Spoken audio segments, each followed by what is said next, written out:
All right, we were recording this Tuesday morning Pacific time. This guy has not been on my podcast all season, and that's my fault. But you are a busy guy, Rob Mahoney. It's Ringer true. NBA show. Joanna has co-opted you for the Prestige TV show. You're just doing a lot of stuff during the big picks sometimes. I'm still taking it personally, though. You know, like I now just have a lifetime grudge against Tim Legler, all because of you, Bill. Thanks a lot. Fuck you, Tim Legler. We're doing this before the NBA Cup. So I think I might do something at the Cup on the top. Do you care about the NBA Cup is my question. I have chosen to care about the Cup. Has it given me a reason to believe that the basketball will be like above and beyond? Absolutely not. But I like to find a little something to care about in the regular season, even if it's somewhat arbitrary.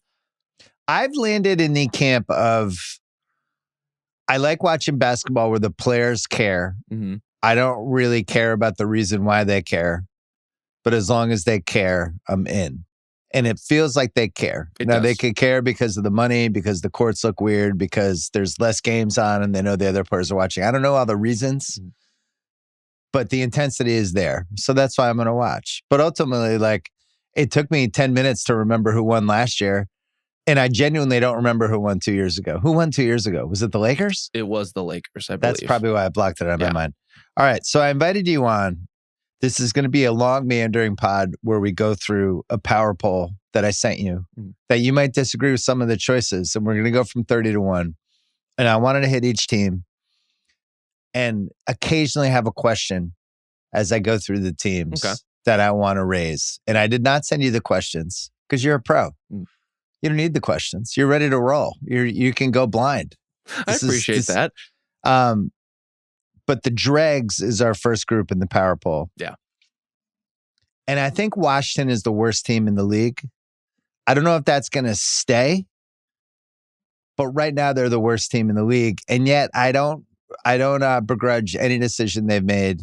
I know they're going to be able to trade McCollum or Middleton or just buy them out. Their roster doesn't make sense. I don't really care. I like some of their players. I like some of their assets. They have some flexibility. I don't really have a lot of notes on Washington, but do you have any notes? I think you're right on that they're just in a different class of losing. And I'm with you. Like, I like a lot of the prospects. Big picture, like it's going to need to suss itself out in terms of who is actually important here long term. But Alex Sarr's development has been a great story. They've had a ton of injuries. There's a lot of reasons why they are here versus like 28th on this list. The number one reason might be the defensive attention span of the Washington Wizards is one of the most disastrous things in the NBA. If you are sitting courtside at a Wizards game and walk too quickly to your seat, every Wizard will turn and look at you. So this is just what a young team is at this point, and that's okay. Yeah, they have their defensive rating's almost 124, which is impossibly high. Yeah. Like if you had a 124 offensive rating, you would be among the best teams of all time. They're minus 15.6. They're doing everything right. And it's a draft that we feel like there's 3 franchise guys and there might even be a 4th one that emerges. And they've played it perfectly. The Avdia trade, in retrospect, very tough. Not awesome, but also maybe not put him in this position. All right. I don't have any questions about Washington. I do have questions about New Orleans, who's number 29 on my list. They're 3-22, which is amazing because I like 9 of their players, 8 of their players. But do you like them in the roles they are playing right now? I'm just saying as assets, kind of like them. Sure. But so I tweeted this last night. I really hated the Derek Queen trade. I thought it was actually irresponsible and fireable to not put protections on the pick. And even if they had put a top 3 on the pick, I still think Atlanta does the trade. It's a huge asset. It's probably the biggest asset in the honest sweepstakes if we have sweepstakes. And yet I also really like Derek Queen. I liked him in the draft.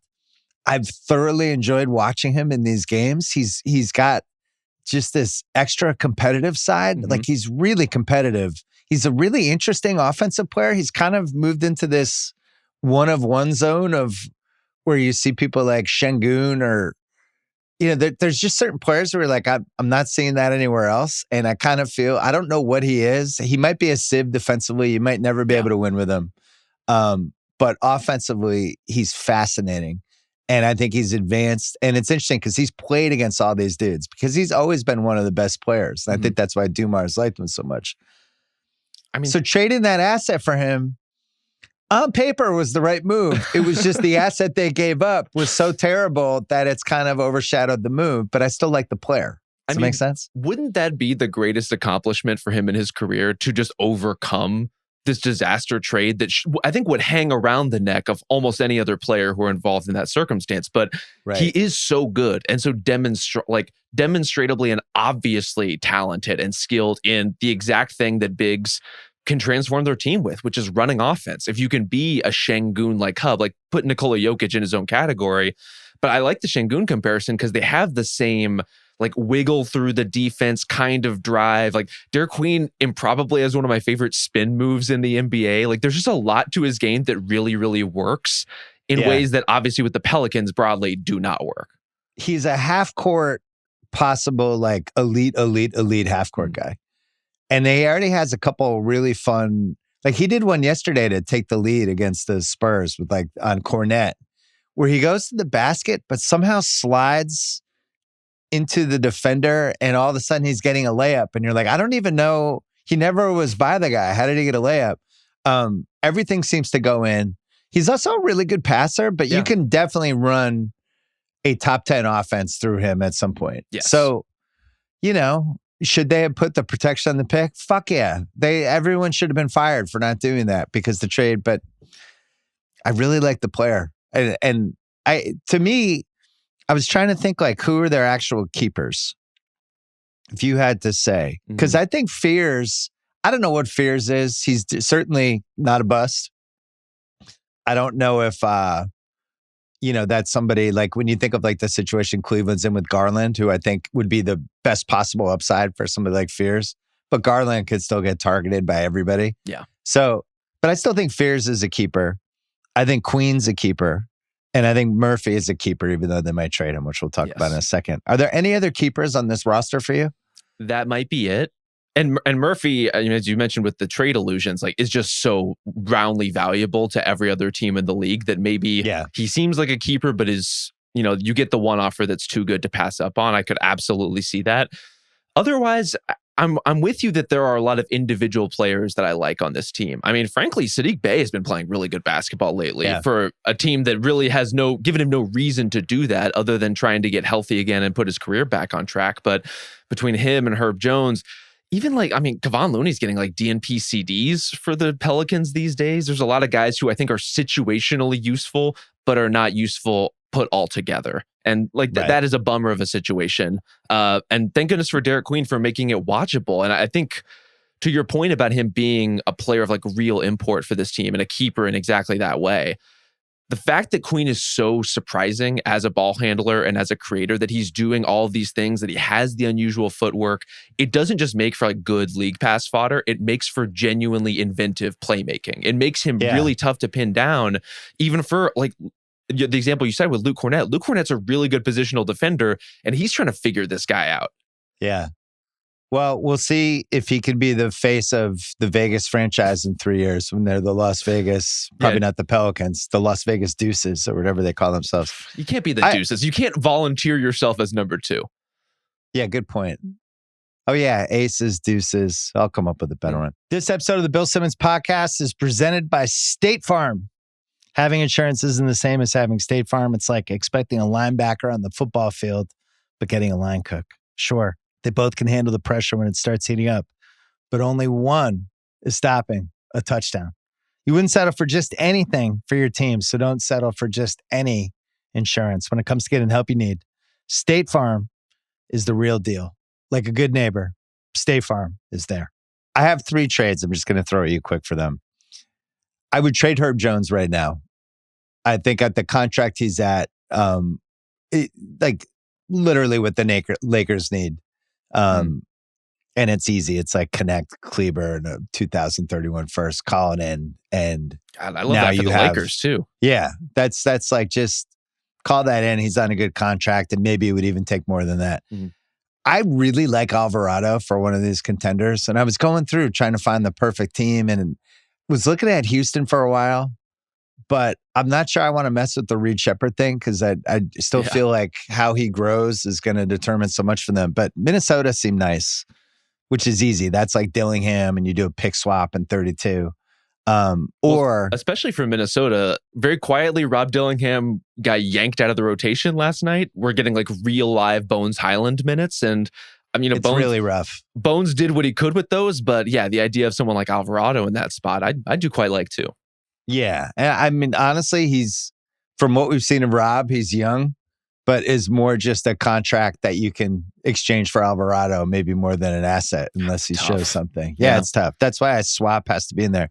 But the one I really liked for them, and Detroit has some flexibility. Mm-hmm. So basically they could trade Sasser, and let's say a 2030 unprotected first for Alvarado, which seems like a lot. Maybe you put a top 3 on it, whatever. And it would save New Orleans $4 million. They'd get a pick. And then you'd put Alvarado. Like, could Detroit be more Cobra Kai? Actually, they could. Let's put Jose Alvarado in the team and have him trying to do the sneak around as somebody's inbounding the ball and then steal, like, all the annoying stuff he does on top of all the other annoying guys they have. That would be tremendous. It's just perfect. He's out of central casting. So sign me up for that trade. And then here's my last one. I was trying to think of a Clips Hail Mary. The Clips are like 3 wins or 3 losses outside of the 10 seed. It's not like their season's over. Do you roll the Zion dice? Have we reached that point? Is this like I'm down $1 million at the casino in Vegas and I'm just going to put another $1 million on red and try to win it all back? Have we reached that point if you're the Clippers? Is that a thing you've done? No. I'm hypothetically movie scene. Okay, just making sure. The Clippers are in the movie in Vegas. It's Saturday night. It's 4 a.m. and they're down $1 million. And there's like, the casino boss is watching them and there's some bad guys in the background and ready to beat them up if they don't make the money back.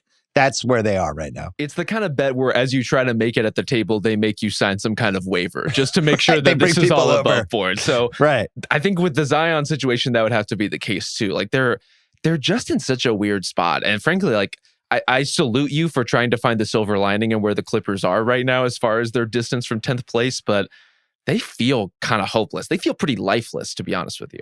The silver lining for them, I don't know if you've watched any clips.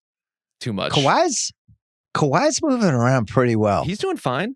Like there's still some moments for him on defense where it's like, now I'm sure like there's contenders and people with big contracts that are also looking at him. Yes. Kind of going, I think they'd be nuts to trade for him because God knows when he's playing. But like the Zion trade's easy because they have the Collins and Bogdanovich expirings. You throw the Pelicans a 2030 unprotected first. I don't think the Pelicans want to be in the Zion business anymore. I don't think so either. I can't imagine they're going to extend that deal. Maybe you even put a top 3 in the first. But hey, the team I really wanted to take a swing for him was the Warriors, but I couldn't figure out the money. It would basically be like a 5 for 3. Those things never happen. But the Clippers, so just think conceptually, Harden, Kawhi, Zion, Zubats, and some sort of like person in the corner who's just ready to make a shot. And you just have this really weird team of guys that can go one-on-one depending on who your weak spot is. And you have some rebounding. And then if Zion turns into Zion again, and maybe they could just spend a ton of money on him, unlike what the Pelicans have done to try to help his health. Maybe you're dominating the boards. But Zion's had moments over the last couple of years that you're like, wow, is this one of the 10 best guys in the league? You seem dubious. Well, Zion playing is rarely the problem. As you mentioned, it's Zion not playing. That's the issue for the Pelicans and would definitely be an issue for a Clippers team that has the same concerns about Kawhi, that is out Bradley Beal for the year already, that's had Derek Jones out of the lineup, and that's been kind of a disaster missing him. Like they've had so many guys in and out that the idea of investing in yet another player who might not be available, I just don't know if spiritually they could bring themselves to do that. Counter. The more players you have who might not be available, odds are like 3 of them will be available. So you're 5 guys who might not be available, maybe 2 of them will be available at all times. This is like a cyborg model. Maybe you can put Zion's arm and Kawhi Leonard's core, and like maybe there is a workable player between 5 of these guys. Can I get 2 of these guys at any time? Anyway, those would be my 3 fixes. Number 28 is Brooklyn. Mm-hmm. Somehow 6 and 17. Couple Nets fans in my life have been chirping about the Porter trade. I would urge them to settle down. He's been good though. Yeah, sure. Sure. Yeah. Fine. That's probably the appropriate response. But he has been quite good in a situation where I don't think that was necessarily a given. He beat the Celtics. Like, he just destroyed them in Boston right in front of my dad, running the same play over and over again. My dad was furious at Missoula after the game. I was thinking about a Porter Warriors kind of match, which I know has been floated around out there, but I thought, the from a money standpoint, it gets a little tough because it would have to be like a 3-for-1, and the Nets already have 100 players. But conceptually, just putting Porter in that Kuminga spot, somebody who's been in big games, somebody who's a streaky scorer, which I kind of feel like the Warriors need. They need that one wild card guy who can rebound a little bit. I thought that was mildly interesting. I don't really know what Brooklyn does. The next team is teams I have some questions on. Number 27, Sacramento. 6-18 with a net rating of 10. Rob, I just want to go through this sequence with you just to commemorate how amazing it was. Please. After the light the beam, lose to the Warriors in 7, just everything that happened. They drafted Carter, who got hurt and missed his whole rookie season, right ahead of Ware and McCain. So you start there. They spent $74 million on DeMar DeRozan, basically because they were at a furniture store and they already had a full living room, but somebody was like, hey, we have this couch for half off. And they're like, whoa, that's a nice couch. And they just bought the couch. They had no idea where to put it. Yeah, stacked it on their other couch. I'm sure it'll work. We'll put the couch on top of the couch. They gave Sabonis a $186 million extension like a year early for no reason, competing against nobody. That was weird. They turned Mike Brown into Doug Christie. Yep. That was odd. They turned De'Aaron Fox into Zach LaVine, a 27 Spurs pick that will probably be in the 20s, and a 2031 Wolves pick, which reunited DeRozan and LaVine, who already had failed together in Chicago. They watched Tyrese Halliburton lead Indianapolis to the finals. They gave Keegan Murray $140 million, which I think is more than Jalen Johnson got. Is that true? He got a bigger deal right than at Jalen the Johnson? same number. It was right in the Jalen Johnson neighborhood. They gave Dennis Schroeder $29 million for 2 years and then signed Russell Westbrook, who immediately took Dennis Schroeder's job. Yep. And was the rare situation of they have to now trade Dennis Schroeder, who they can't trade yet because they just signed him. And now they have to get rid of him. They have 0 tradable assets except for Keon Ellis and Sabonis. And they buried Keon Ellis. And I don't even know if he has value anymore. And I mention all of this because this is the team that's probably getting the number 1 pick. When you do that many dumb things in a row, this is how the NBA works. They just hand you the number 1 pick and you get to basically start over. But what did I miss? Did I miss anything? I think you hit all the main salient points. So in terms of the number 1 pick, is that the basketball gods awarding them, or is that a shadowy cabal within the league office freezing an envelope? No, I don't think the shadowy cabal wants to help the Sacramento Kings. Yeah, I just think this is how the league works sometimes, where it's like, wow, you've done that many stupid things in a row. See, we say that, but if that were true, wouldn't the Kings have had many, many first-round picks over the years?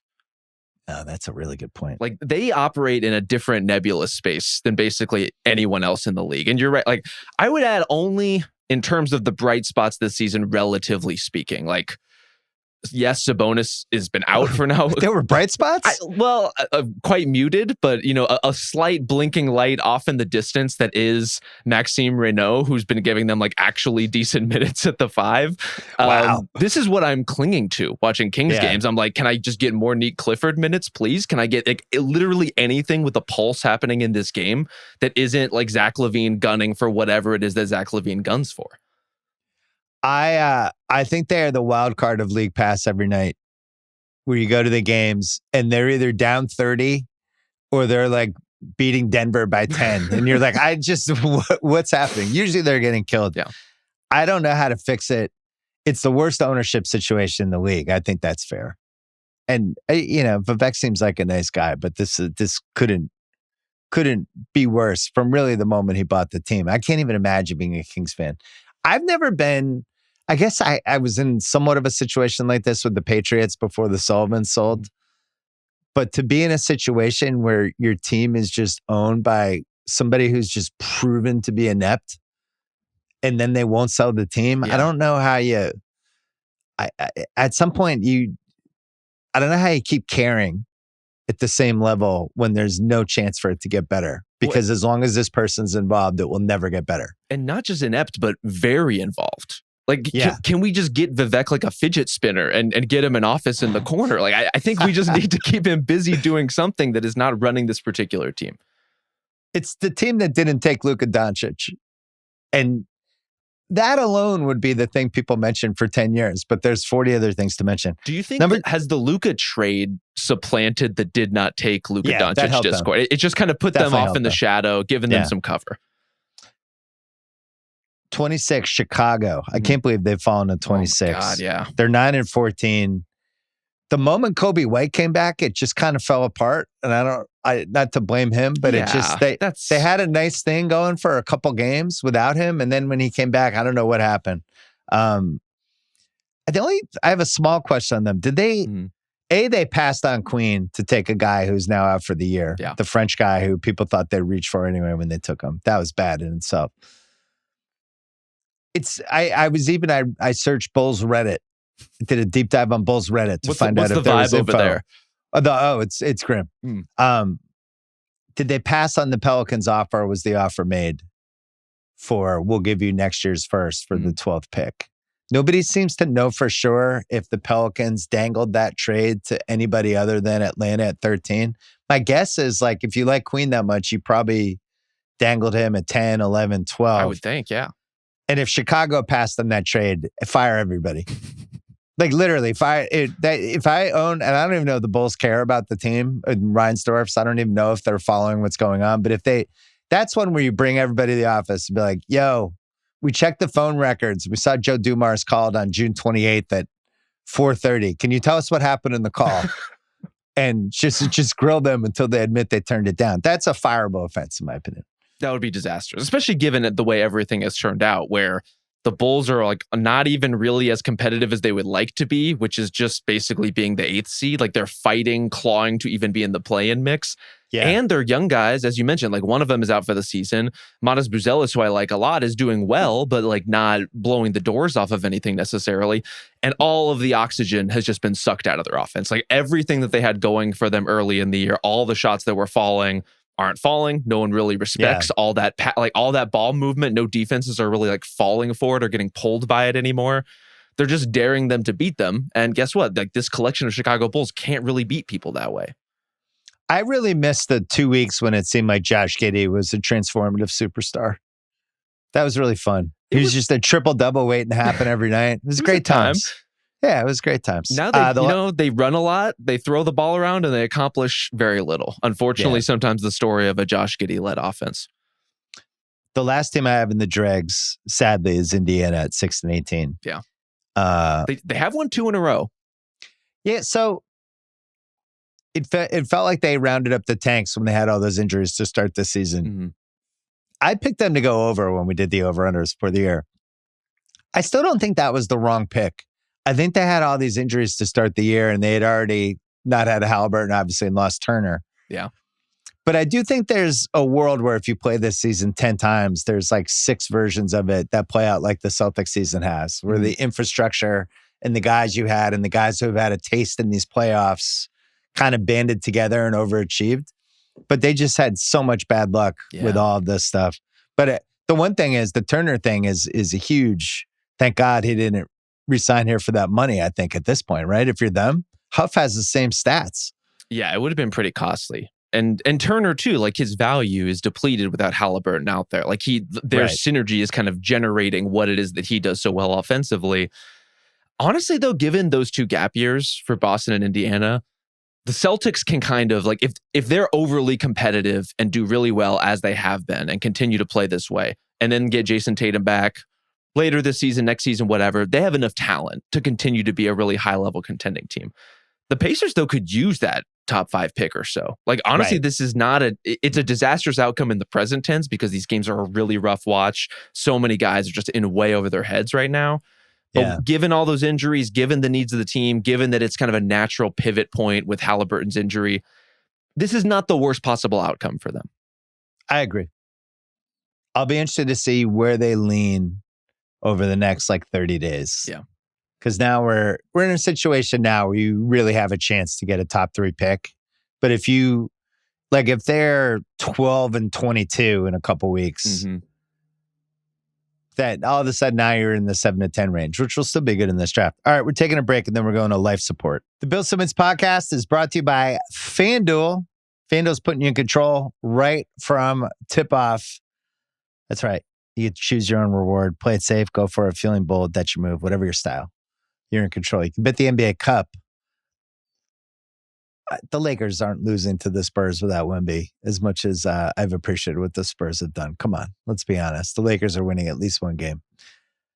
But the bet you should do is OKC, I think, is minus 135 on FanDuel right now to win the NBA Cup. OKC never loses.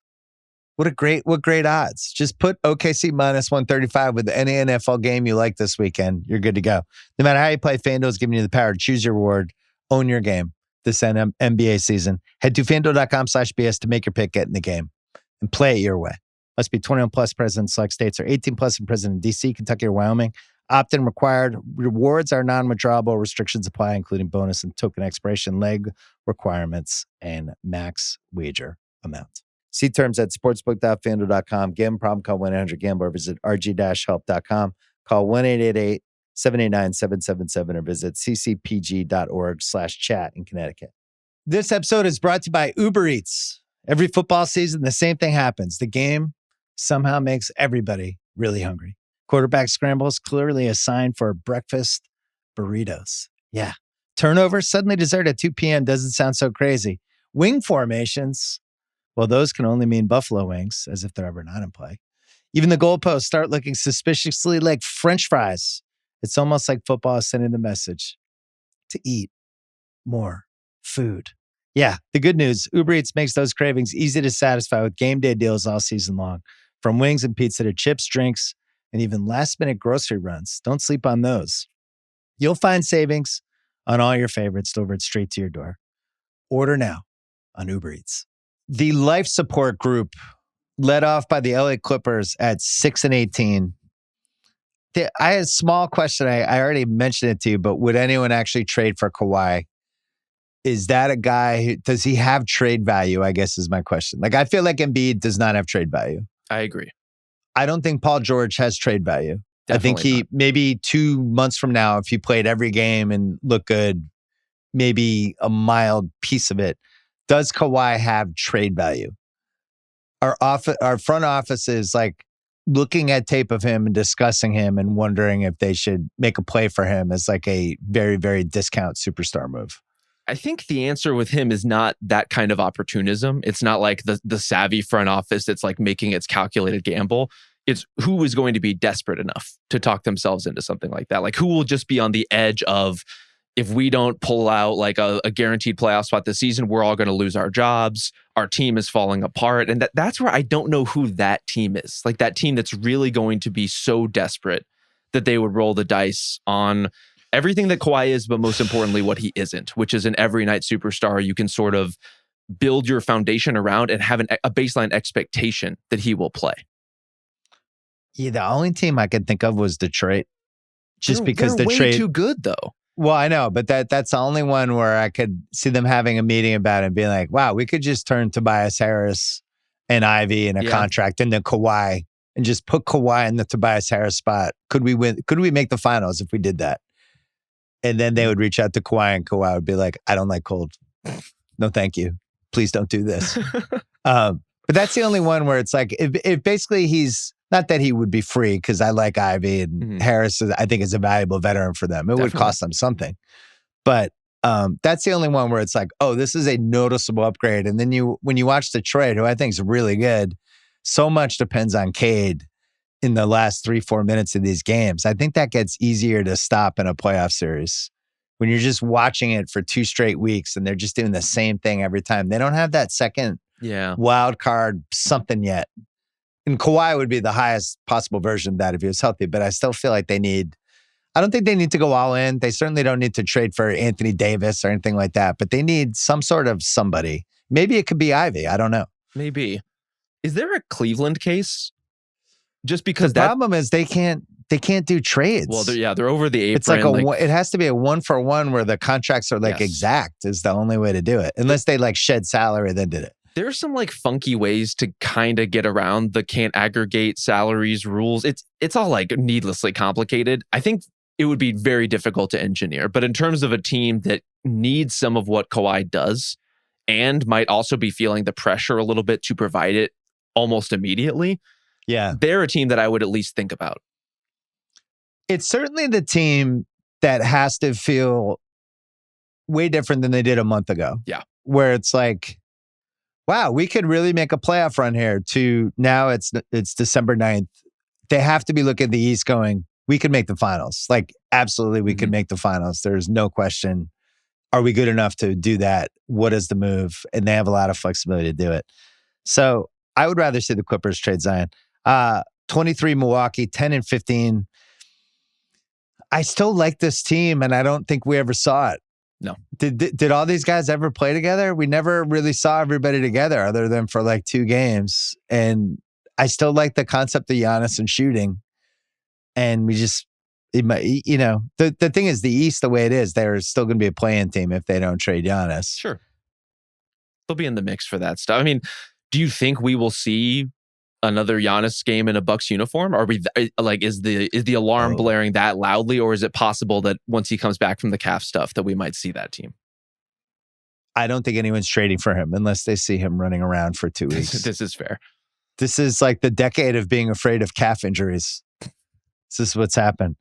I have a hipster question for you. Like, with like alternative music, be like Pearl Jam was actually Stone Temple Pilots. Like those people that tried to zag against the famous bands. Yes. Was the Miles Turner signing / Dame buyout actually worse than the Derek Queen trade? It hasn't been good. No one is going to argue that it's been good. But really, like, at least the Pelicans got Derek Queen, who's really good. Really, really good. The Bucks might have to now trade Giannis while also paying Dame for the next few years and also overpaying Miles Turner. That actually might be more of a disaster if you're looking at. I mean, it's more of a disaster that they didn't put the protections on the Atlanta pick. I get it. But if you're actually looking at who got less out of this whole thing, it might actually be Milwaukee. It might be, but I at least understand why it happened. Like, it does have a whiff of like, what if the LeBron Cavs trade for Antoine Jameson and Shaq? Like, there is that kind of vibe of like the last ditch effort before disaster strikes. But I can at least understand that kind of desperation. As you mentioned with the Pelicans, there's just like no justification for it. It wasn't needed. It wasn't necessary. You could probably have pulled off that deal with much heavier protection on that pick. And so why it turned out the way it did, no one really knows except Joe Dumars. Why this turned out the way it did, I think all of us could look at the Bucks and say, yes, we don't agree with the mechanics and it's going to come back to bite them, but this is a team that's on the edge and feels like they need to do something dramatic. I hated it, but I understood it. Yeah. I didn't like it. Next category is a really fun one. Thanks to all these teams for a lot of league pass joy this year. The young and the frisky. Starting out with number 22, Utah. Will Hardy might disagree with the young and frisky, at least the frisky part of that as of late. I don't know if he did get mad. He got big mad. He wants these motherfuckers to fucking play harder. Which fair. And honestly, that's the way you have to coach these teams in this range sometimes. Yeah, I wouldn't call Keontae George consistent, but he has had some moments. But This team's been in some fun games this year. Yes. Like, especially like for us on the West Coast, like they've just been in some good ones. They've been in some real like high offense battles. They're doing everything right. 21 Portland, who really fell off over the last couple weeks. In their defense, they have no guards. Like, they just have no one healthy. They're starting City Sissoko. That is the state of things for the Blazers. Yeah, it was tough because they threw a lot on Drew's plate and it went great for about 2 weeks, but he's in his mid-30s and got hurt immediately. Charlotte, number 20, 7-17, 2 wins against Toronto. Zach ridiculed me when I made them my number 6 pick in the league pass draft a couple weeks ago. They're a great league pass team. I love watching Charlotte. Yes. I really enjoyed it. I just really enjoy when they have all their guys. Brandon Miller is one of those guys, if you catch on the right night, you're like, this guy might make 5 All-NBA teams. It's weird. The weak part of their team is LaMelo.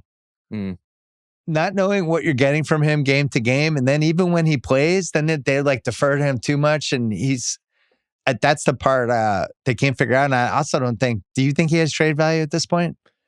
He's such like a matter of taste that if he does have trade value, it's with only a very select group of front offices at this point. Like between, honestly, like the injury history is a huge part of it. Everything you take away from like, is he a winning player, and that whole conversation. And then within it, not having his best individual season. Like that's just a couple too many disqualifiers to really have a robust trade market. Who hangs up faster, Harden for LaMelo straight up? I think the Hornets have to hang up. Like that doesn't get them anywhere, does it? It makes them pretty interesting. That's just you're getting out of the LaMelo business once and for all. Yeah. But I think that I agree with you. I think the Hornets hang up faster. Personally, as someone who likes watching the Hornets, I don't want to watch the James Harden Hornets. That's not what I'm signing up for. I want to watch the Ocampo Hornets. Amen. Well, this leads to one of my big questions.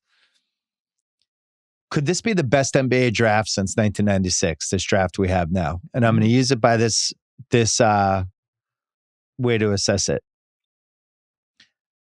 How many guys from this draft could you see conceivably making an All-NBA team and being one of the 15 best guys in the league? I'm just going to list some names and you tell me when to stop. Okay. And the threshold was All-NBA, right? One All-NBA team. Okay.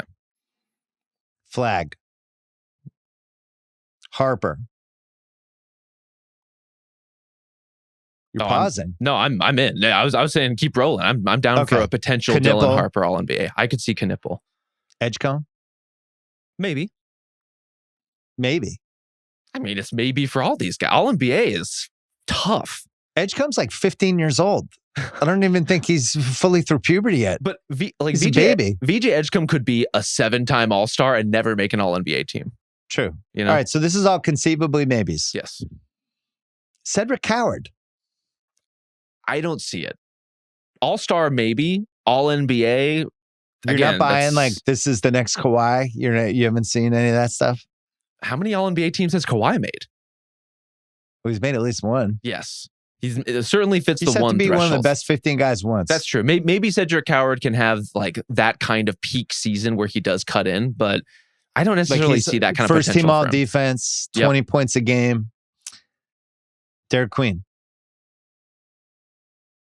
Oh, you thought about it. I'm tempted. It's not inconceivable. I have for the first 6 or yes or maybe for all 6. Mm-hmm. Ace Bailey is when it starts to go sideways. Yeah, that's a no. So it's 6. And maybe one that we're not even thinking of because these drafts sometimes are like late. There's a late bloomer we didn't say. So 1996, Iverson, Kobe, Nash, Ray Allen, Stojakovic, Marbury, Jermaine O'Neal, Sharif Abdul-Rahim. 8 All-NBA guys. Pretty good. It's fucking amazing. 3 MVPs. So even I was looking it up, like even getting 6 would be like the number 2 highest total, I think, for a draft. Yeah, I was going to say like 3, but I don't think they have 8 like All-NBA guys. Yeah. And then there's a couple others that are like 4. I think there was 1 5, but for the most part, really hard to find depth like this. So, all right. Next category. Mm-hmm. I love Charlotte, by the way. Keep doing what you're doing, Charlotte. Signs of human life is our next category. Number 19, Dallas at 9 and 16. Would you trade Anthony Davis? Because I would not. For what? I would ride this out for 6 more weeks. Yeah, I don't really see the urgency in it. Me neither. Like I get the ultimate want to turn the page as a franchise. I can understand, but Anthony Davis is really good, and honestly, when healthy, very good for this team. So I don't really see. I'm not feeling that like absolute push that we have to get this done, even by the trade deadline. To be honest with you, I am only caring about Flag if I'm Dallas. What's good for Flag? What's good for Flag is to play with Anthony Davis. Mm. That's it. Put him together. It's also to play with Ryan Nembhard, apparently. You know? That guy. Undrafted free agent, Ryan Nembhard. Turns out playing in big games for your entire high school and college life and then leading the NCAA in assists, maybe you should be one of the 60 players drafted. Pretty good. When do you think, who writes the first, what's the date of the first story about, could the Mavericks be a stealth contender? When it's like Kyrie could come back on, February 22nd. Yeah. They have a chance to be like a 9 or a 10 seed, would you want to say, when does that all start, you think? Christmas? Not this season, I don't think. There's Okay, no way, not this right? season. No. There's no way? Who is writing that story? I don't just, people. Somebody. People might. Maybe there's a whisper in some back I didn't alley say it would somewhere. be a credible person. Yeah, I don't think it would be super credible. I don't think they have that in them. But they're scoring again. I fully support them actually playing point guards. It's turned out to be like a masterful move for them. They've been much more enjoyable to watch and ultimately just much more successful. The irony of one of the 10 best point guards ever, Jason Kidd, discounting the value of a point guard for 3 weeks. It's pretty good. Makes you think he was trying to get Nico Harrison fired. It doesn't add up. It does not add up. But it does not add up at all. But maybe the thinking is I am the point guard, right? As the coach, I will manipulate the pieces on the board and control everything I can control and just have, my reasonable facsimile, D'Angelo Russell, classic, traditional point guard who now cannot play on the court without a point guard chaperone. Maybe that was the thinking, but did not work out regardless. This would be another fun Alvarado team, by the way. Memphis, number 18. A lot of signs of life. God. The moment Zach Edey came back, Wells is playing again. Coward looks great. And it's one of those things where it's like, A, I don't know if I care if John Morant comes back. And then B, it's like, would you think about trading Jaren Jackson and just trying to get more picks and building around young guys? And I don't know. Do you need Jaren Jackson on this team? Do you like Jaren Jackson as like a high asset? Are you a Jaren Jackson fan? I am still a fan. I think in part, what he is defensively is clearly potentially transformative for a lot of teams. I also think as far as bigs go, his ability to drive, not just like shoot, but actually drive out of those situations is incredibly useful. And it diversifies what Memphis does when he's out there. Like, I like the element that he brings to this team to a degree where I'm not rushing to get rid of Jaren necessarily either. They do need some guard, though, whether that's John Morant or eventually Scottie Pippen or eventually Ty Jerome. Like, one of those guys will eventually play, and that'll probably help them because God bless Vince Williams moonlighting at point guard. I love it. And winning games and doing it it's been an incredible process, but I don't know that that's anyone's dream of what this team looks like. Weirdly fun league pass team. I think Edey is a huge part of that, though. Yeah, and that's the thing, because before, the early returns on Zach Edey in his NBA career felt a little novelty to me. It was like they would feed him in the post, he would get points, and then in other ways, both defensively and on the board sometimes, to be honest with you, would end up giving back a lot of those points. And so it was like, is this guy an actual difference maker in the NBA? He's been the Grizzlies' best player in the vast majority of these games. He's like really changing the way that everyone around him is playing in a way that feels pretty sustainable, feels like something that the Grizzlies can rely on for potentially a long time. Like, this is a different guy than we saw last year. It's a bummer Charlotte passed on him at 6 a year ago, because he's kind of exactly who'd be the fun missing piece for that team. And it was kind of dumb that they didn't take him or Klingon anyway. Yeah, the only thing I was thinking with Jackson, if you're the Hawks and you're not getting Giannis unless Jalen Johnson is in the trade, I don't think. Yeah. And I'm not trading Jalen Johnson in a Giannis trade where I also have to give up that New Orleans pick. Like, I just, what's the point of trading for Giannis if I can't then try to win the title with Giannis? I'm not giving away everything I have so Giannis can be in a slightly better position than he's in with the Bucks. But if I could flip Porzingis' expiring and that New Orleans pick and maybe one other pick for Jaren Jackson and put him in the defense, his ceiling on defense with some of the other guys I have. Yeah. That's pretty interesting. So and then if I'm Memphis and I could have a chance, I'm not going anywhere anyway, and I have a chance to get a top 5 pick and, kind of move away from this model that doesn't work anymore anyway, I'm thinking about it. So if you're Atlanta in that scenario, are you looking to play Jackson at the 5, or are you looking to play Johnson, Jackson, and Okongwu all together? Okongwu is my backup center. My crunch time lineup, I just have length and switchability everywhere now. Yeah. Right? It's like and Jackson can do some of the stretch stuff that Porzingis does, but defensively is just a different animal, right? And now the no Trey Hawks, there's a couple lineups you could put out there that's like, Jesus, I don't know. It's something I thought I of. kind of dig it. I hadn't really thought about Jaren Jackson as a fit for them, but he does kind of play into the way that they're kind of styled right now. Yeah. Doesn't help. I think their rebounding is going to be the issue for them in the playoffs. Sure. And he's not helping that because he's a terrible rebounder for his position. Yeah. Number 17, Philly. Just a quickie question. Do you have, I think for All-NBA, Jokic and SGA and Luka have to be the three. Yep. If Giannis, they're eligible, we should say. True. Giannis, I don't know if he's going to play enough games. But is Maxey, like right now, in pen as a first-team All-NBA guy for you? I think he's going to end up one by default just because, between Wemby and potentially Luka and potentially Giannis, those guys getting disqualified, Maxey has made a compelling case as anyone else in the league, basically. Would you have him... So let's say it's Maxey against Cade and Brunson and Ant.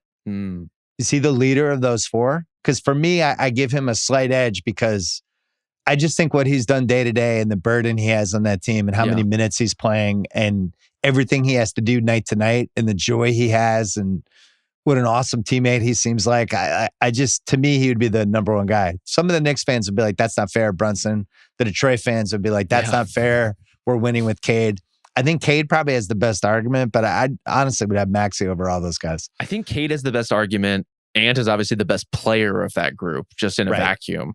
And yet, I'm with you. I think Maxey, I think ultimately for me, it would probably come down to Cade and Maxey because of how much Cade is driving. And as you said, how much the Sixers are relying on Maxey to the point where there's really no question whose team that is anymore, where the future of Philadelphia's basketball lies. It's all Tyrese Maxey. And I mean, VJ Edgecombe and the other guards to a certain extent, but he's put them in, shifted them in an entirely new direction and gear. To do what he's done and to basically eradicate the Embiid and George contracts. Yeah. Where Sixers fans don't even really care because they have Maxey and Edgecombe is just an amazing achievement. Is Jalen a second-team All-NBA for you? Is who? Is it Jaylen Brown? Has he been one of the 10 best players for you? I want to talk about him for sure. If he's not, to me, he has to be in. If he's not second, he's definitely third. I think it's probably going to depend on that dogfight of how much of a glut is there for the second team. Here's what's shocking about Jalen. I mean, Giannis isn't playing enough. Jalen has a case for being the best forward in the league right now. Case for the best forward in the league. Centers and guards across the boards. It's basically him versus Luka's not a forward, right? I don't think so, no. Jalen Johnson, Scotty Barnes, Towns, if you consider Towns a forward. Yeah. It's like a weird forward situations here because we don't have Tatum, but it's really all guards and centers. And I think Jalen is the best pure forward in the league right now. Siakam, go through all the rosters. Well, did you say KD? Oh, KD, I guess. Yeah, I had him in, but I don't think KD's been one of the 10 best players. I think Jalen's been more impactful than KD this year. Jalen's been going toe to toe with the best players in the league for 3 weeks, as the only real star on his roster. And night after night has answered it. I've been really impressed. Tremendous. And I think shifting from, obviously he's been a very good scorer for a long time, but a little more of a come and go, score and burst and runs kind of guy, becoming just one of the most reliable first option creators basically in the entire league in terms of an every night basis, putting up damn near 30 a night.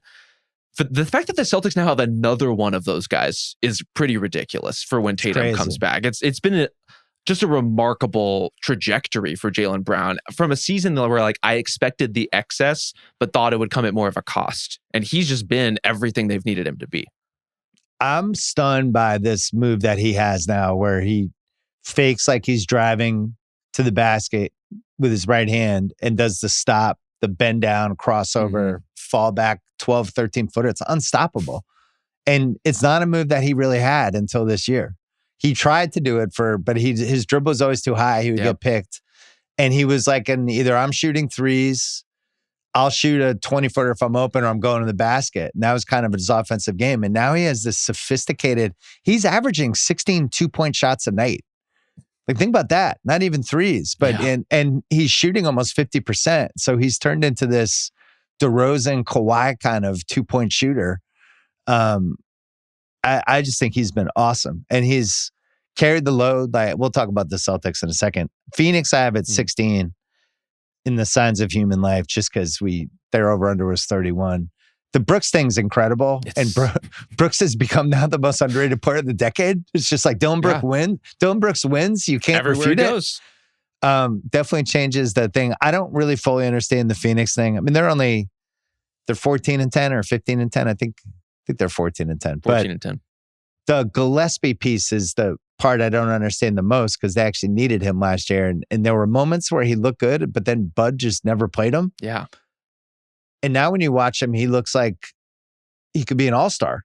I know he won't, but you know what I mean? Like, he's way more talented than they gave him credit for last year when they actually needed him.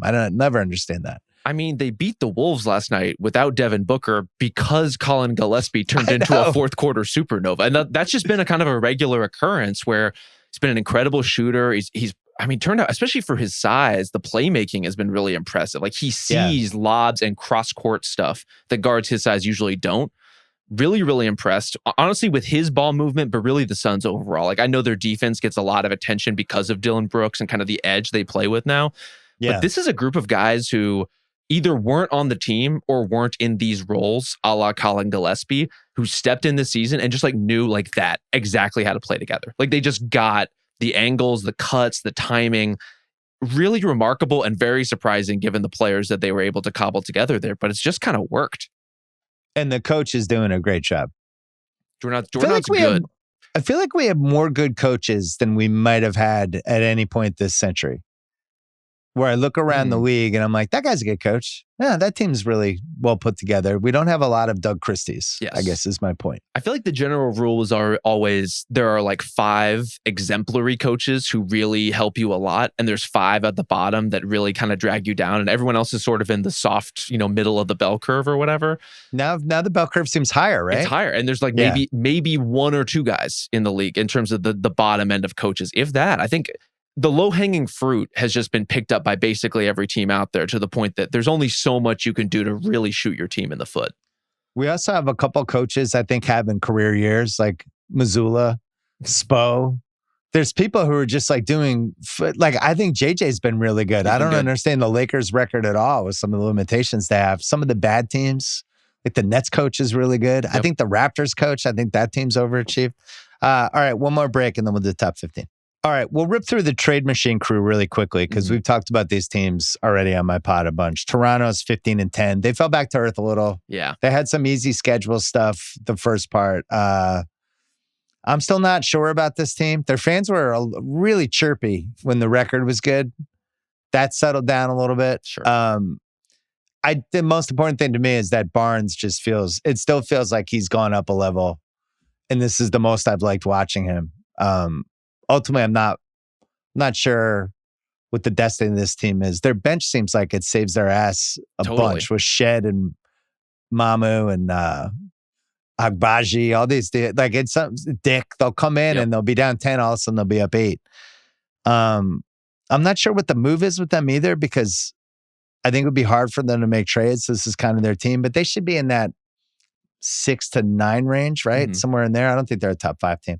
Golden State, I think they have enough good players, the Raptors do, and like salaries that could actually be cobbled together to get something important back, that you kind of have to talk about them with it when any of these like big potential deals come up. Golden State 13-12. They're just too old. They are too old. And the Kuminga thing is now a catastrophe.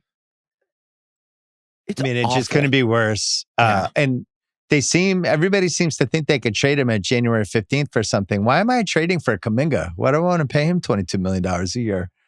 Like, the Warriors won't even play him, and they need somebody like him, and he's not even playing anymore. I think this is the thing that would worry me the most about trading for him, is not like he can't be a superstar or he can't be a team player or whatever. It's he goes through these stretches where he'll start the season and play 4 games doing what you want him to do as a team, and then he'll just be off in the wilderness for 20 games. Like, he just does not have it in him in terms of the patience and the focus and the commitment to play consistently winning basketball. And that's why you see even like Steph has been out, Draymond's been out, Jimmy Butler's been in and out. They've been resting a bunch of guys. This should be Jonathan Kuminga time. And instead it is Pat Spencer time. Like that, I think that's just like a damning, it's a damning situation all around in terms of I would say where he finds himself, but it's really where he put himself. Do you feel like Draymond's at the same level he's been at in the past? I do not. I don't either. Still really good, but I wonder if that's a bigger issue for them. And I think it has more to do with the league just got so much bigger that just philosophically, that 2017 type lineup that the Warriors could throw, or maybe earlier than that, 2015. I don't know if that's doable anymore with the centers we have in the league. Like it's like, oh, good, we're playing Zach Edey tonight. Oh, here's Şengün. Yeah. Like I just don't think it's sustainable in the same way. So you almost need him as a 4 playing with a center. But if that center can't shoot either, now I have 2 non-shooters in a league where everybody loves space. And I wonder if that's almost a bigger issue for them than Kuminga. Kuminga, whatever, it's $22 million a year. If he plays, he doesn't play. But unlocking that Draymond part, because he does so many good things from a team defense standpoint, but the rebounding combined with the lack of size, I think it's a real issue for them. The ship has sailed, but they won in 22. They did. That's the thing. They won won everything they need to do. Unbelievable title. Yeah. They did it. They answered everything. Atlanta, number 13. We've talked about them. And then Miami at number 12. 2 Miami things. They're 14 and 10. Really, really fun league pass this year team, which is shocking. The Norm Powell thing, he was so huge for the Clippers last year. And then the playoffs was up and down. And then the feedback from the Clippers side was like, we didn't want to pay him an extension. He would have been a problem all year. Yeah. And goes to Miami and immediately becomes the same 25 point a game a scorer he was in the first half of the Clippers season. You can run crunch time offense through him. He's great against good teams. Like the better the team is, the better he is. Yeah. And that Collins and Beal combo for Powell, like almost single-handedly explains the Clippers season. Like they basically just gave away 10 points a game, Kawhi insurance for when Kawhi never plays, an extra crunch time guy, a guy who sucks the Clippers fan. Like you can literally explain the entire Clippers demise with that trade. Why? And it's honestly, it's not just the Clippers too. I feel like the Blazers had their version of this. The Raptors had their version of this with Norm Powell. This is just like so many teams that have talked themselves out of, oh, this guy just scores all the time, every time he touches the ball. Right. Granted, we don't trust this. Yeah. Sometimes doesn't always pass a lot. At times earlier in his career, especially, was more of a liability defensively, but I think has really worked on that part of his game. Has just become a dead-eye shooter, a go-to scorer. And this is where, as I'm getting into like, we're almost in all-star season, Bill, as far as like penciling in our teams. It looks like there's probably only going to be room for one member of the Miami Heat. And it has to be Powell. Does it have to be? For me, it does. Yeah, it has to be. Like I think Bam is a better player than Norm Powell, and ultimately the Heat are still a defense-first team that is winning mostly on that side of the ball. But Powell is also like riding the wave of everything in terms of their reinvented offense, and it's so symbolic of why they feel different this year. That I'm with you. I think he's going to get a lot of votes, but I'm not just like ready to rule out Bam's importance in all this fair. too. Well, it's also, what are we at? The 25 game mark? We still have, when do we have to vote? We have like 12 more? Yeah, 12, at least I would hope. Games. My other question, because, if they could trade the Rozier contract, it puts them in play for a bunch of players, whether Kawhi Leonard, who we mentioned earlier, Giannis at the high end, Jaren Jackson, I mentioned, name a player, they're in play for it. But if you can take the $26 million expiring Rozier contract, put it with 1 or 2 other assets, now you can mix and match anybody. I could try to get Trey Murphy. We'll take Jordan Poole's contract with Trey Murphy. We'll throw these contracts back and all our picks, like whatever it is, you can get whoever you want. So, and I did a deep dive on this. Unclear if Charlotte knew about the investigation when they traded him. They've never said publicly. My guess is they knew. These teams always know. So they trade him to Miami. Odds are they knew he was being investigated for a gambling scandal. That's pretty fucked up. Yes. That's like when OKC traded Jeff Green to the Celtics and knew he was hurt. Like teams will do this from time to time. This is pretty fucked up. Well, this is why you're Miami, getting the chatter about like, is there going to be some kind of recompense to the Heat as a result? Like, or would they be getting some of like a pick back or some of the protection back? right? That was going to be my second thing. Yeah. It doesn't seem like Miami can get the pick back, but it seems like they should. And I don't want to defend the Heat because I hate the Heat, but I think it's unfair. It's their 27 first round pick. And it's crazy that they're not going to have that pick because they traded for Rozier, who was under a gambling investigation. The other team didn't tell them. They should get the pick back. And if they got the pick back, that unlocks the rest of their first round picks, 26, 27, 28, 29. They can do, at that point, you can really go after whoever. But the other piece is they don't know if they can trade him yet until they actually put him in a trade and the other team agrees. And then the league decides whether they could put him in a trade or not. But the league won't tell them until the trade is, it's like, why are you penalizing these guys for trading for a guy under false pretenses? Like, I've never seen the league fuck over a team like this decade. I think it's really weird. I mean, just a very cool situation all around, from the gambling scandal to now all of like the web implications for all of these other teams. It's ridiculous. It almost feels like they're punishing Harrison a little bit. And I don't really understand that part either. I don't understand it. I mean, the weirdest thing that ever happened in the league was when the great Reggie Lewis died with the Celtics. And David Stern made them carry his cap figure for the next 3 years of the contract. I did not realize that happened. Yeah. They carried it 94, 95, and 96. When you have like these other things where it's like an injury exception. We could get like, they just made them carry. And that was, everybody in Boston felt like that was just a fuck you to the Celtics. This feels like a fuck you to the Heat. And I don't really fully understand it. Yeah. How are there so many ways to get cap relief, all kinds of relief in terms of your team building flexibility? Like, there's a lot of mechanisms teams have to work with right now. And yet there is no answer for the fact that we're staring down a massive gambling scandal in a league where gambling is only getting more prevalent. And this is not the last time something like this is going to happen. And so honestly, the league should take this opportunity to iron out what the protocols are, because this stuff isn't going away. And what is the conversation when so Pat Riley calls Silver or Harrison calls Silver? Let's say Harrison calls Silver. Mm-hmm. He's like, yo, my guys told me we don't know if we can trade this Rozier thing or not. I just want to check with you. This seems crazy. So we don't know if we can trade him until we complete the trade. And then you guys tell us if we can include him. And Silver's like, yeah. Just a lot of no comment from the league office. Well, can you give us a hint? Like, would you approve the trade? I can't. Like, this is just an insane situation. All right. Top 11, the wild cards. Orlando, 14-10. Every time you feel like good things are starting to happen for them, something bad happens. I know. Although at least Franz didn't blow his knee out. Yes, that in itself is a good thing. Zach floated this out on his pod on Thursday, and I was instantly jealous of it. He told me on the phone he was going to do it, and I was like, fuck, that's a good one. And it can't happen under the cap until the summer, but I just thought, as a thought experience, the Giannis for Paolo straight up, who says no, is probably the best who says no in the league right now. Like, if it was available, would Orlando say fuck it and just do it? And it's about as big of an age disparity as we've had for a major trade. Yep. Like, it's the Mitch Richmond, Chris Webber trade kind of on acid. I think I would do it if I was Orlando. I think I would do it if I was Milwaukee. Just fundamentally, let's forget the cap, all the other components. It can't happen anyway, but just fundamentally, I would do it if I was both teams.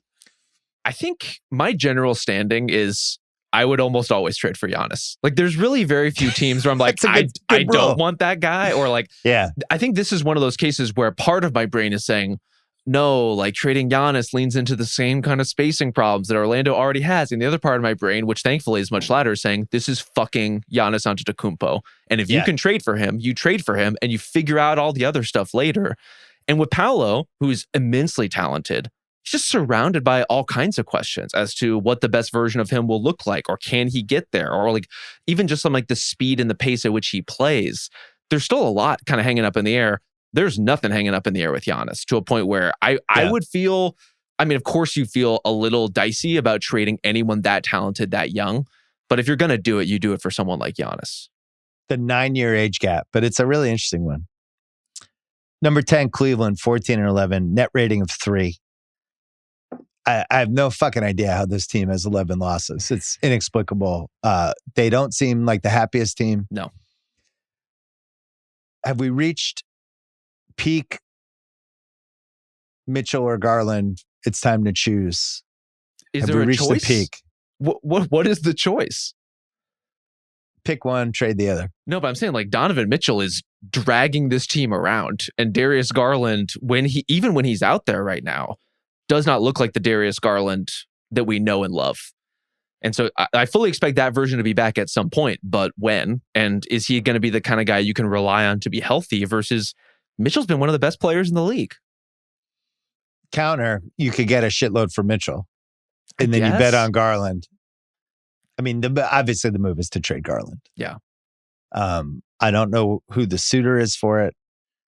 And if I'm having meetings about should we trade for Garland, I'm looking at all the injuries he's had.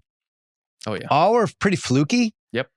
They weren't like all these wear and tear, like there's something structurally wrong, like Embiid style injuries. They're more like, oh, that's a shame that one happened. Yeah. It's more like breaking bones in your face. You know, like there's just stuff that happens to him that I agree. There's not like a chronic track record, but stuff does happen to him. I'd be trying to trade for him if I was another team. This would be somebody I would be targeting. It was like, there's blood in the water. Let's go get this. The thing is, it's really hard with Cleveland because it has to be almost a perfect trade.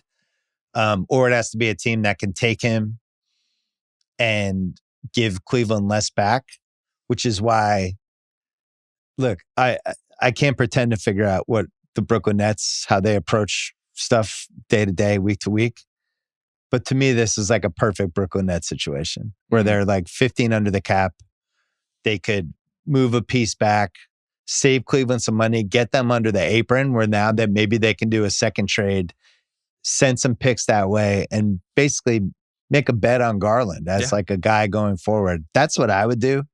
I still feel like Garland could be that guy. I feel like he can be the face of a franchise. I don't know if he can be one of the 15 best players in the league, but I think he can be a guy that on a really good team could be your second or third best guy because we've seen it. He's already done it.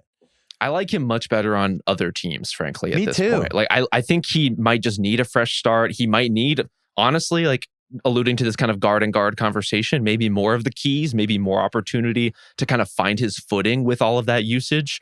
That might be a thing for him. But as it stands, like I'm almost surprised that you lumped in the Cavs as a wild card because there's not a lot of wild happening with this team. Like they feel inert. They have too much talent. I can't rule. We've just seen it happen too many times where a team was slogging along for 25 games and then the light bulb went off. And they have been massively injured. Like they've been missing multiple guys in basically every game. So it's like that is a qualifier, but at the same time, guys and you know, there's guys that I feel like DeAndre Hunter. I'm not sure this is the right team for him. Yeah, there's more subtle moves they can make. It's funny, you meant what you said about Garland. I am in the stealth. I feel that way about Austin Reeves as well, Camp. I love Austin Reeves when LeBron's not playing. Yeah. But when all three of them are playing, all of a sudden Austin Reeves is not as impactful or whatever because he's on the same team with Luka Doncic and LeBron James. Sure. He had a game the other night where he had 11 points, and this is a guy who's averaging 29, but he's just the third option. Is there a Reeves and a ton of picks and other stuff for Giannis? Anything? If Giannis was like, I want to go to the Lakers, that's where I've decided I want to go. You told me to pick my team. I've picked my team, and it's the Lakers. Is there enough with a Reeves as a headliner with all their picks that gets your attention, or is that a hang up? Can you get there salary-wise?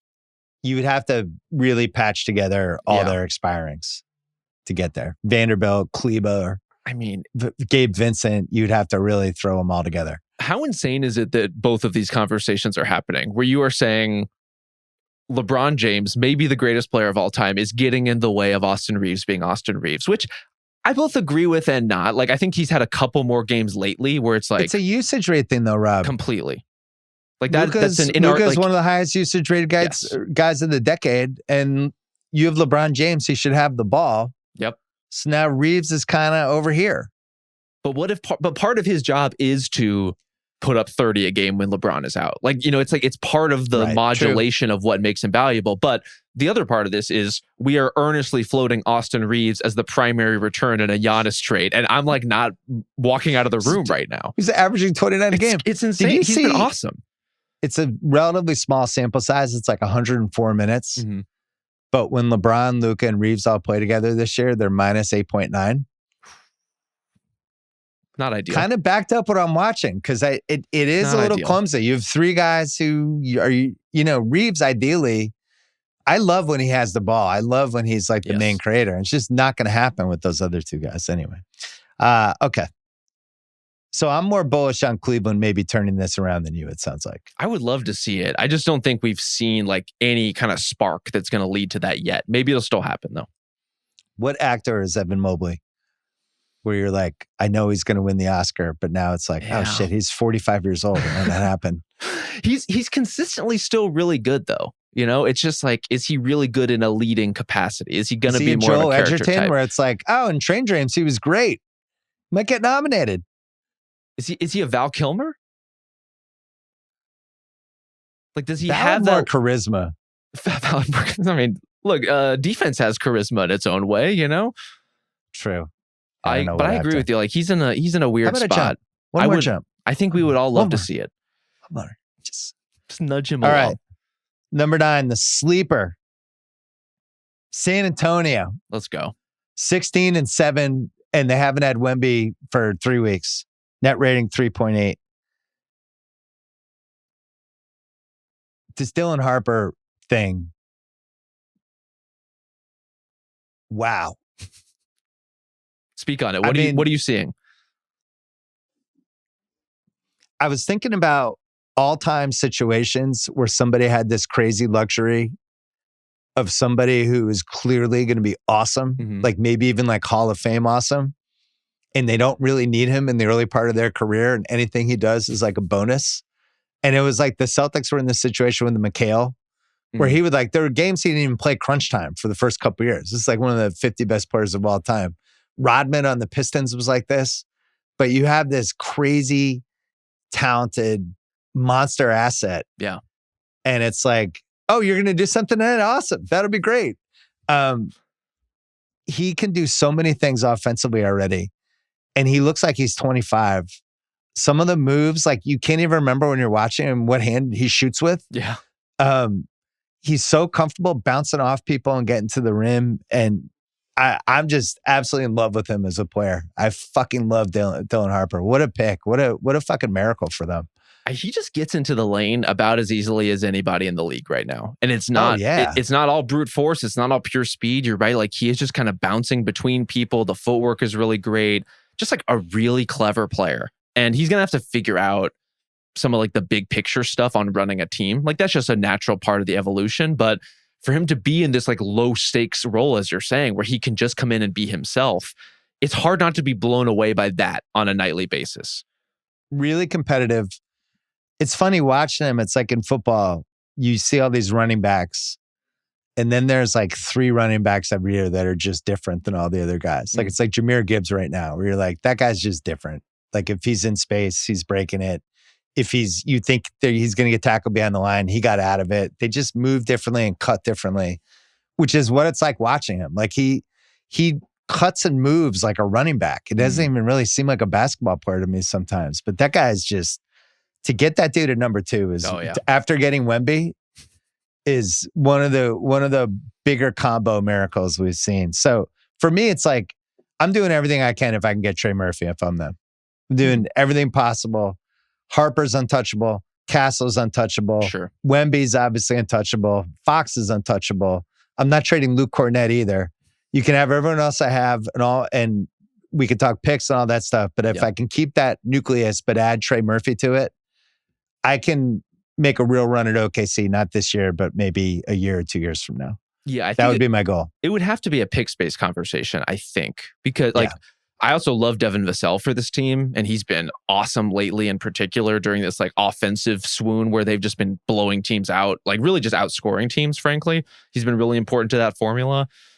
But you're right. But couldn't he be the centerpiece of do you like Murphy more as an asset for this team than Vassell? Because I would rather have Murphy. I would rather have both, is what I'm saying. If there's a way to engineer it where it's a more picks oriented return for New Orleans, and if that's enough to dangle in front of them, the problem, as you'd mentioned earlier in some of the trade conversations with the Spurs, are their picks going to be valuable? Is San Antonio's own draft assets actually that enticing to teams anymore? I would think you would have to hesitate if you're a team like the Pelicans. They have an Atlanta pick a year from now, and they have a Dallas pick a couple years from now. Yeah, swap, I think. Yeah, swap. They have a Celtics pick a couple years from now. But you're right. They don't have that killer pick, which is why I think they would have to put somebody good in it. But all right. One more quick break, and then we got to talk about the Celtics. All right, we're down to the top 8. And somehow we have not mentioned the Boston Celtics yet, who I have in their own category called the one comeback away contender. Mm-hmm. And that comeback is Jason Tatum. The Celtics are 15-9 with a plus 7.2 net rating. They are second in offensive rating. They are first in threes made and 30th in pace and 30th in free throw attempts. Neemias Queta is plus 16.7. He's so good. Jordan Walsh looks like he might be a first-team all-defense guy the way this is going. He got DMPs the first month of the season. Yeah. I have my take on what's going on here, but I want to hear yours first. My take. I've been struggling for the unifying theory of the Boston Celtics. What is happening here? Because this isn't even pandering at this point. This isn't even you playing the Celtics too closely to your heart. They are legitimately one of the best teams in the league right now for reasons that are often a little elusive. What I've come down on is this. I think what they do, and most of their success, a lot of their success is driven by how successful they've been offensively right now, as you mentioned. They win the possession battle almost every night, right? The combination of a lot of offensive rebounding and not turning the ball over. They have all these extra possessions. And then they just stretch that margin by taking as many threes as they do. And so they take what should be an incremental advantage and blow it out.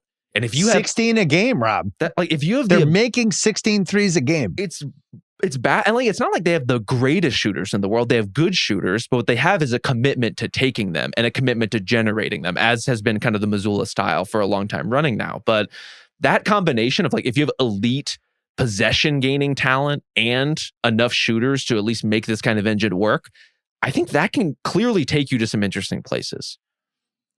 I agree with everything you said. It's basically a system.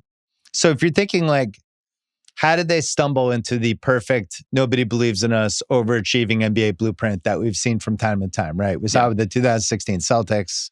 We saw it with the 2003 Pistons. We saw it with the 2011 Grizzlies. Fundamentally, you still need a really good player leading it. This isn't happening unless you have one really good player. And they have one of the best 12 to 15 guys in the league, and Jalen having his best season ever. They have an absolute lunatic as a coach. One of the most over-competitive guys in the league, who's just a full-fledged, absolute lunatic who all he wants his team to do is win, so they're never going to tank. And he has an idea of how they should play. But the biggest thing to me, as I watch them game to game, if you go through their top 11, every single guy has something to prove. Every single guy has some sort of hunger for something. So it's Jaylen Brown, Tatum's not here. I've always thought I could carry a team like this, so he's in. Derek White, I've always thought I could do a little more offensively. Here we go. Same for Pritchard. Simons, contract year. Queta, I've never gotten a chance. Hauser, finally getting more minutes. You go on down the line. Jordan Walsh, I would fucking kill somebody to play 25 minutes a game. Hugo, I'm 19. I'm a rookie. Josh Minot, thank God I'm finally playing basketball. There isn't a single guy in this team who's not I'm so happy to be part of this, and I will fucking kill myself for us to win games. And you can feel it game to game.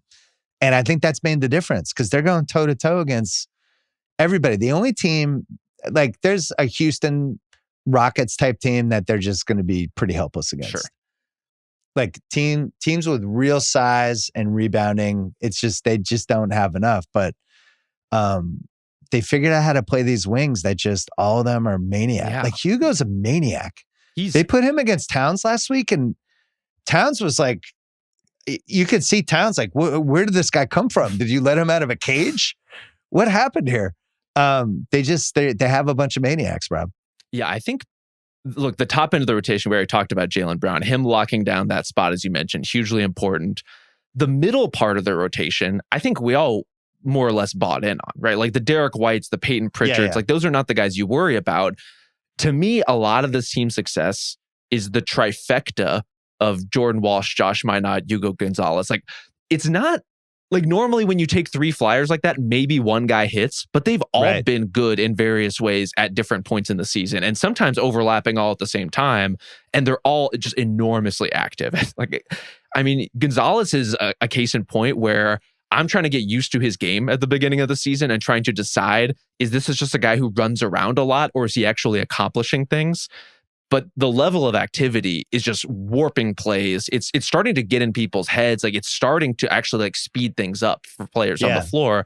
And I think you have that intensity from Walsh. You have Minot, whose like length can be incredibly disruptive. And so all of a sudden you have this like roulette wheel of energy players who all are slightly different. And I think that honestly like really helps hold this rotation together in a lot of ways. I think it's a little disorienting for teams, especially if you're not seeing a playoff series and it's just on the schedule and you played this team, now you're playing this. It reminded me, you might not have seen the Texans-Chiefs game on Sunday night. I somehow missed that one. Yeah, I figured you missed it. But the Texans have the best defense in the league and they were just hitting the shit out of the Chiefs. And then the fourth quarter, the Chiefs had a couple big drops. And the reason they had the drops was because the guys have eyes in the back of their heads because they're getting absolutely nailed the whole game. And after a while, you get a little jittery. You can feel it happening a little with the Celts in some of these games where it's like, we took Jordan Walsh out, that guy who's been flying around like a maniac. Now here's Hugo, and he comes in and he's a maniac for 10 minutes. And then Minot's. So there's something about it. And Missoula's like, go, go, go. But they've been really good for 4 weeks here. How is it possible? Playing good teams. As you're describing the Texans defense, how is it possible that the Rockets and the Texans are just the same team right now? Like, how is that a thing that's feasible? Yeah, if the Texans could offensive rebound, they actually would. Yeah, so adding Tatum to this, and it's the perfect way to add him where it's like, we'll give you Shireman's minutes, right? We'll ease you in with like 20 minutes a game. Yeah. And I'm pretty sure he'll be an upgrade. Although I think Shireman's been okay too. Anyway, I need to say, just as a matter of like discretion and responsibility, Jason Tatum should not play this season. Like, this team is good, but also. Yeah, but if he's ready to play, why wouldn't he play? Like, I think so. Here's the case: like Drew Smith got hurt on December 23rd, same exact injury. Sure. And was playing in time mid-October for the Heat. It was a 10-month injury for them. Maybe it was a 9.5-month injury. Yeah. And Tatum even had the surgery faster than he did and, has been a maniac working out. I think it might be a 10-month injury now if you're ready, so 10 months for Tatum would be All-Star break. It just freaks. And I don't know if you're him, why wouldn't you play? He, I'm sure, wants to play. Like, I'm not saying Jason Tatum isn't working for it or won't be like physically ready, like meeting the bare minimum threshold of what is required to return. I'm just thinking about Jason Tatum and what he does on the floor. And it's the explosiveness, even of just like his creating separation off the dribble. It's his ability to switch and handle bigger players defensively and like the flexibility that he provides you and all of that workload that it puts on your lower body. Like, he's so important to the team. And this is all great as a one season amazing story. Jaylen Brown leap, all of these great developmental subplots. Like, this is great. But if he re-injures something in the process of coming back too soon, that is just about the worst possible case for this Celtics season. So maybe I'm erring on the side of caution, but like, I think this team is good enough to just kind of let it ride and have fun with the lower stakes of not having Jason Tatum involved. I think the luxury they have is they can wait until they feel like he's actually legitimately 100% and then wait another month. Yeah. But I still think he should come back because otherwise he's not playing in November. 19 months off doing anything, I don't think is great. That might be true. And I would rather see him just play. He's going to play basketball anyway. He's going to want to test his leg. He's going to want to go. You might as well do it for 20 minutes a game. It's an interesting conundrum, but it's certainly like I went there I watched that Washington game and I was like, they should tank. And I can't believe some of the guys that are playing big minutes. Like, what are we doing? And now it's like, whoa, what happens in February, especially when you look at the East, you don't like anybody. The one move away contenders. Number 7, the Lakers, 17-6. Yeah. What should their record be, just in your opinion? What do they feel like a 17-6 team to you? I mean, Or do they feel like a 15-8 type of team, 14-9? Yeah. What would, in your head, do they feel that good? They don't quite feel this good. And like, I think that speaks to their season being a little surprising, right? It's Reeves really popping off. It's Luka looking, I mean, just even better than you could have expected. And some of their role guys like really hanging together, despite the fact that this is not a roster that has a lot of depth to it. At the same time, like they've earned it. Like they've pulled off these wins, and they clearly have something that is like a little bit greater than the sum of its parts happening there. Maybe that's a credit to Luka or JJ or Austin or whoever you want to attribute it to, but they don't quite feel 17-6, but who am I to argue with what they've done? The thing I would worry about if I was them is just the 8 and turn it into a pumpkin. He's now hit the point where the Laker fans seem like they actually trust him a little bit, and that's the most dangerous place to be in the world. The most dangerous place to be with DeAndre Ayton. So just be careful. Minnesota 15-9. Before we do Minnesota, I want to say one thing about Luka really quick. I think we were broadly like all, reveling in his season. He's going to be an MVP candidate if he's eligible, all that stuff. But like when he is right like this, every drive he makes ends in points. And it's like, it is so striking to see just like the methodical nature of it again at this volume, where I just think he's looked better this year than ever before somehow, despite the fact that he's already coming from a final standard, an MVP candidate standard. It's like, if the defense collapses, he's obviously way too good at finding the lob, finding the shooters. If you get too physical, he is the best player in the world right now at drawing fouls. And this was the part that blew me away. If you don't foul him, Bill, he is shooting 94% around the basket. 94%. 0 to 3 feet, right? 0 to 3 feet. So like, when all of those three things are true, I mean, that's how you become 17-6, despite having a roster that may not suggest it. It's how you become a somewhat improbable Western Conference contender, even in a really stacked group. Yeah, I mean, the real reason you're 17-6 is your best two guys were averaging 63 points a game. Yep, that'll with do LeBron it. out. I don't even think that was possible. Yeah, I can't believe I'm saying this, but I feel like this team's pretty close to being the other Western Finals team if something weird happened with Denver, just because of how good Luka's been. And it seems like LeBron, who I'm not sure wanted to be there at the beginning of the year because he didn't want to be on somebody else's team, but now is starting to see, actually at this stage of my career, I'm probably this is the best possible use of me. Yeah. Everybody wins. Like maybe I can figure this out and use my chess master brain. So there's something here, but I still feel like there's a guy short. I don't know what the trade is. They have some expirings. They have some picks. So we'll see. Minnesota number 6, 15-9. It's just not a team. It's a team that with the point guards they have and the amount of responsibility they have on Edwards' shoulders, I don't think is sustainable for 3 playoff rounds, much less 4. I agree with you. I mean, they're also just... You need a point guard. Yeah, they need a point guard. They need that stability just a little more. It's not that Ant hasn't done well enough, or like, frankly, Dante DiVincenzo has been good. He's just not their point guard. And so... If you lose multiple 8 points in the last minute leads, odds are you need a ball handling thing. And we can see this coming. They are the best team in the league that like regularly just loses their entire mind. So like what you want to do with that is up to you, but they can fight with the best of them and they can lose games that they have no business losing. And the league is way better at pressing now too. So you can really like get the ball back against them if you want to. It's like, let's go get the ball. Yeah. Detroit at number 5. We talked about them, 19-5. The only thing I wrote down here was Ivy ? Yeah. Well, I mean, still writing out that minutes limit right now, it seems like. Yeah. So, but long term, I think this is their ceiling, whether it's 7 fours, 10 fours, 14 fours. Can he be awesome for them? Can he be a trade piece to turn into something bigger? Whatever. He's the swing something for them because I like their roster, but I want to see what happens with him. New York number 4, 16-7, plus 8.2 net rating. Yeah. Here's my question. Is there any scenario where if the Knicks were in the finals, they could beat one of the 3 teams in the West, Houston, Denver, OKC? Are they just at a class below those teams? I don't see it. I really don't. Either. I mean, Oklahoma City is frankly just way too good for anyone in the East. And I think the particular problems that Denver's size presents and Houston's size presents, you're just like begging for a Karl Anthony Towns 3 fouls in 8 minutes kind of game. It's like, it's just putting a lot on him to have to handle. And then it's like, okay, now Mitchell Robinson, like you're put to the front line. OG Anunoby, you're having to guard Nikola Jokic all of a sudden. Like, it's just a lot to put on those guys in a way that I know their defense has been better lately. It's also been better because they've had a little bit of a cupcake schedule, and that's great in terms of getting everything right. But then you have to go do it against some of the best teams in the Western Conference, and I don't see that in them just yet. We agree. Now, if I switch Towns for AD, and AD is healthy, do you feel differently? Does Anthony Davis, and I say this with the greatest respect, Anthony Davis is an amazing player, do literally anything against Nikola Jokic? Like, that is a matchup he can't win. And so I think it helps against Houston for sure. Maybe it even helps somewhat against OKC.